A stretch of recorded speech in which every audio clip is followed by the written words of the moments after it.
दिल्ली के किले को बचाने के लिए जवान हो जाए तैयार। क्यों? क्योंकि हैदराबाद से कुछ लोग आने वाले हैं आज धावा बोलने के लिए। जी हां, मैं बात कर रहा हूं जॉनी बेयरस्टो की और डेविड वार्नर की, जिन्होंने रॉयल चैलेंजर्स बेंगलोर के खिलाफ दोनों ने एक ही मैच में शतक लगाया और टीम को 221 के स्कोर पर खड़ा किया था। जी हाँ, मैं हूं राजनाथ, मेरे साथ है मौजूद ओम प्रकाश। आज हम बात करने वाले हैं आज मैच नंबर 16 की, जो कि दिल्ली बनाम हैदराबाद खेला जाएगा फिरोज शाह कोटला में। हैदराबाद ने पिछले पारी जिस तरीके से खेली, 231 रन का पहाड़ खड़ा किया बेंगलोर के सामने, और आज फिरोज शाह कोटला में मैच है, तो क्या लगता है दिल्ली के सामने क्या हाल रहने वाला है? देखिए राजन, दिल्ली की अगर बात की जाए तो दिल्ली अपने होम ग्राउंड पर खेल रही है, ये तो एक एडवांटेज वाली बात है उनके लिए। लेकिन दिल्ली की टीम बहुत कुछ खास नहीं कर पाई अपने होम ग्राउंड पर। आप देखिए कि उनको दिल्ली चेन्नई सुपर किंग्स ने उनको हराया उनके घरेलू मैदान पर। इसके बाद में जब उन्होंने कोलकाता नाइट राइडर्स के खिलाफ मैच खेला तो वो मैच टाई समाप्त हुआ, जिसका फैसला सुपर ओवर के जरिए हुआ। तो कुल मिलाकर जहाँ तक कि सनराइजर्स हैदराबाद की बात है तो वो इस समय शक्तिशाली, उनके जो खिलाड़ी हैं वो शक्तिशाली फॉर्म में हैं और वो आज कुछ भी कर सकते हैं। डेविड वार्नर जिस तरह से खेल रहे हैं, अब तक वो दो अर्धशतक लगा चुके हैं, एक शतक लगा चुके हैं, कुल मिलाकर 254 रन बना चुके हैं। सबसे ज़्यादा आईपीएल में रन बनाने वाले डेविड वार्नर बल्लेबाज हैं। और वहीं अगर जॉनी बेयरस्टो की बात की जाए तो सबसे खतरनाक खिलाड़ी हैं वो जॉनी बेयरस्टो हैं। बेयरस्टो ने भी 3 मैच खेले हैं और इन 3 मैचों में 198 रन बनाए हैं। बिल्कुल, अगर डेविड वार्नर की बात करें तो 1 साल बाद वापसी करी और जिस तरीके से वापसी की है वो एक वार्निंग इशू की है वार्नर ने वर्ल्ड कप के, आने वाले वर्ल्ड कप को लेकर।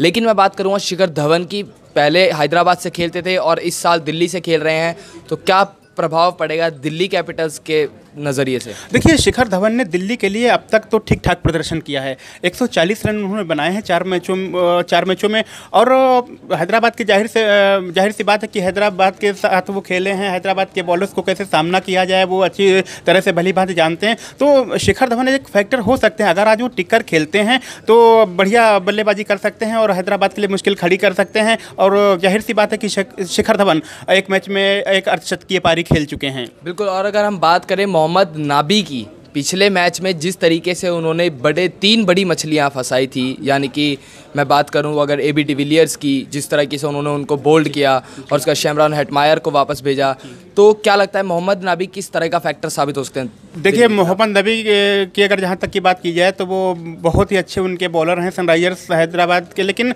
हम कागिसो रबाडा को भी नहीं भूलेंगे। आपको पता होगा कि जब 10 रन बनाने थे कोलकाता नाइट राइडर्स को सुपर ओवर में जीतने के लिए, तो मोहम्मद नबी ने बढ़िया बॉलिंग जरूर की है, लेकिन कागिसो रबाडा को भी हम नहीं भूल सकते।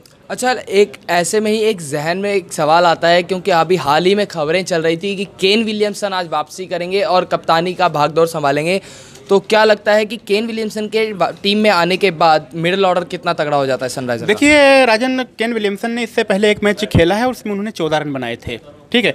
और अगर केन विलियमसन आज खेलेंगे तो जाहिर सी बात है कि उनके मध्यक्रम को बहुत मजबूती मिलेगी। केन विलियमसन ने पिछले साल अगर देखा जाए तो सबसे ज़्यादा 735 रन बनाए थे, तो और 7 अर्धशतक उन्होंने पिछले साल जड़े थे। तो केन विलियमसन के अंदर ये क्षमता है कि वो मैदान पर जब आते हैं बल्लेबाजी करने के लिए तो टिकते हैं, और टिकने के साथ साथ वो तेज़ी से रन बनाने की क्षमता रखते हैं। अच्छा, अगर मैं बात करूं ऑलराउंडर्स की, तो हमारे को सनराइजर्स हैदराबाद में दिखता है कि एक ऑलराउंडर विजय शंकर, जो कि बहुत घातक बल्लेबाजी कर रहे हैं और उतनी ही घातक गेंदबाजी भी कर रहे हैं, उनके मुकाबले दिल्ली में आप किसे देखते हैं ऑलराउंडर के तौर पे? क्रिस मॉरिस को अगर देखा जाए तो वो अच्छा प्रदर्शन कर सकते हैं। उनके अंदर हिटिंग पावर और बॉलिंग दोनों करने की क्षमता है। और आपने जैसा कि विजय शंकर का नाम लिया सनराइजर्स हैदराबाद की तरफ से, तो हम राशिद खान को क्यों भूलते हैं? राशिद खान को तो आप जानते हैं कि उनको ज़्यादा मौका ही नहीं मिला, और गेंदबाजी में वो कमाल तो करते हैं, साथ साथ में अगर उनको मौका मिलता है तो ज़बरदस्त हिट करते हैं और तेज़ी से रन बनाते हैं। बिल्कुल, हमने बिग बैश लीग में देखा था जब राशिद खान ने बड़े से बड़े गेंदबाज को, यानी कि तेज गेंदबाज, ऐसा भी नहीं कि पार्ट टाइम गेंदबाज, लेकिन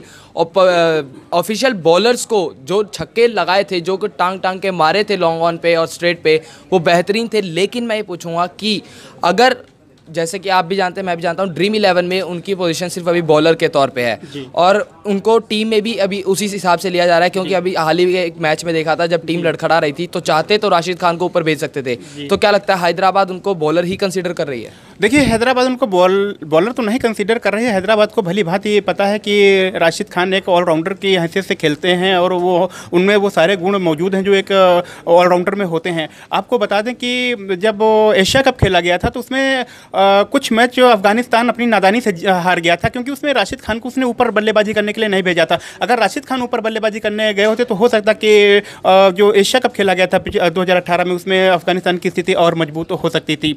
हाँ, दूसरी बात यह है कि दिल्ली डेयरडेविल्स और सनराइजर्स हैदराबाद के अगर मैचों की बात की जाए तो सनराइजर्स के खिलाफ दिल्ली डेयरडेविल्स कभी ज़्यादा टिकी नहीं है। अब तक दोनों टीमों के बीच 12 मैच खेले गए, इनमें से 8 मुकाबले जीते हैं सनराइजर्स हैदराबाद ने, जबकि 4 मुकाबले दिल्ली डेयरडेविल्स की टीम ने जीते हैं।